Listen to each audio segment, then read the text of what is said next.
Hi, we're back with season 3 of Atrium Talks. Hi, Bhagwan. Hi, Deepa. So, Bhagwan, in this season, we're going to be talking about what? Quantifying everything. Quantifying everything.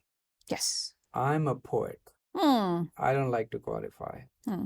So when I was trying to woo Swati to marry me, she said, "कितना करते हो प्यार?" And I said, "मैं तो मरकर भी मेरी जान तुझे चाहूंगा." Why quantify? It's so beautiful. She married me. Well, there are situations that involve trade offs, Bhagwan. Perhaps this one didn't. But there are many situations where, we as individuals, as organizations, as governments, and societies even, have to weigh pros and cons of the decisions that we are grappling with. And we cannot really make good judgments in those cases without an understanding or quantification of the trade offs. Okay, so the idea behind trade-offs is that if I use some resources for something, I'm taking it away from something else. Correct. And unless I understand what the benefits and costs are for each, I will end up making the wrong decision. That's correct. That's Okay. correct. That's correct. So, So, for example, in climate change, we are going to talk about it. correct. These trade-offs are different for different countries. Correct. For US versus India, for example. Correct. And many, many other contexts, right? And for organizations, they have to decide on whether or not to put money in R&D Correct. or not put money in R&D. Correct. Right? So future versus now. Should you invest in novel innovations? Should you invest in just improving your innovative efficiency? Right. So all of these are decisions that you need to make. But let me push a little bit more. But we do have a good intuition for things. It doesn't mean I need to write down a model necessarily. I mean, we make intuitive decisions all the time. When I'm crossing the road, I kind of intuitively decide what is the chance I'm going to be run over? Should I run fast or not? Right. Or when you're reading the lines on your boss's face, there's a certain crossness there. So yeah, Right. you read this and you make a judgment. Feel. CEOs have a gut feel. Yeah. Why is that not enough? So, so Kahneman and Tversky have this, they outline these two models of decision making or thinking, as they call it: fast thinking, slow thinking, system one thinking, system two thinking. So, system one is what you're just talking about, which is intuitive, it's reflexive, it's involuntary, right? It's emotional even. Yeah. Versus system two, which is more deliberate, it's thoughtful, it's considered, it weighs options, and then there is a response, not a reaction. And there are, obviously, we both must agree that there are situations where that second model of thinking is more valuable, especially if you consider that your system one thinking, your emotional response is fraught with several biases. Okay, so it's not that my intuition is wrong. It can be wrong in many situations.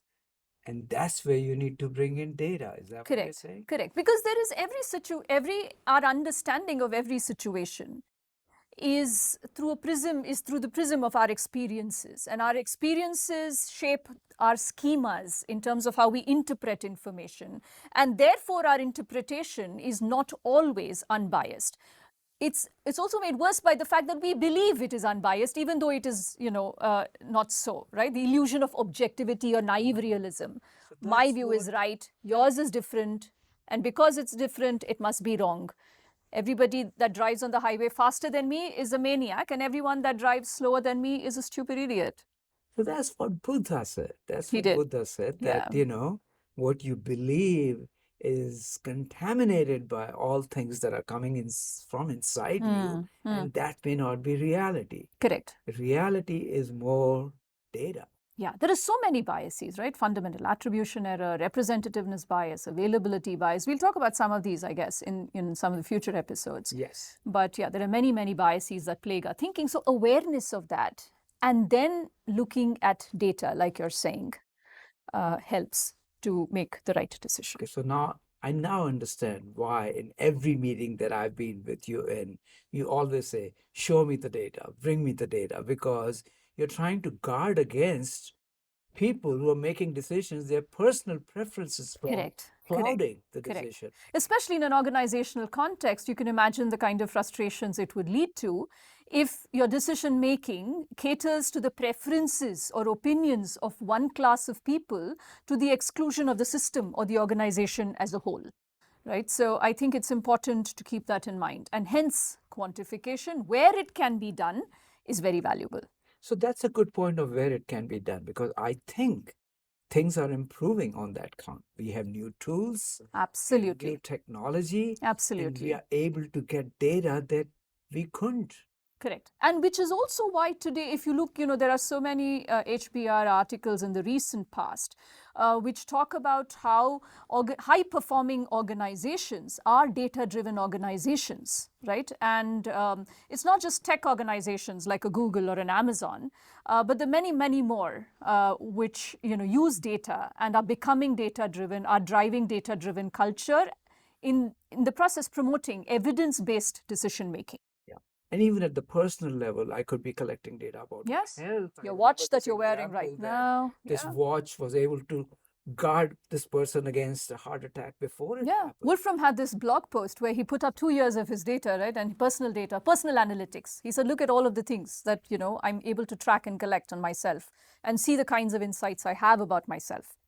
So yes, data-driven decision making. When we have so much data from so many sources, we can be clever about getting data from what looks like unrelated, but it may be informative. Nevertheless. Yes, absolutely, absolutely. And I think that that's where a lot of competitiveness of organizations will lie, right? Because when there is a lot of data, there's also clutter. So the ability to sift through and identify what's the data, what's the complementary data that needs to come in, how to creatively think about relationships, what are the analytical models that we can use on the data, what must we predict, what must we envision? So all of those become important sources of competitiveness, I think, for organizations today.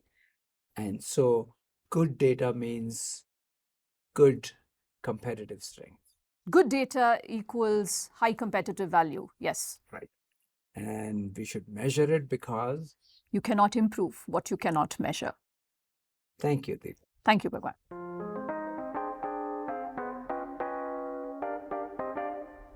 Okay. Do you know what is it that your boys have that you don't? I don't want to answer this, but tell me anyway. Time.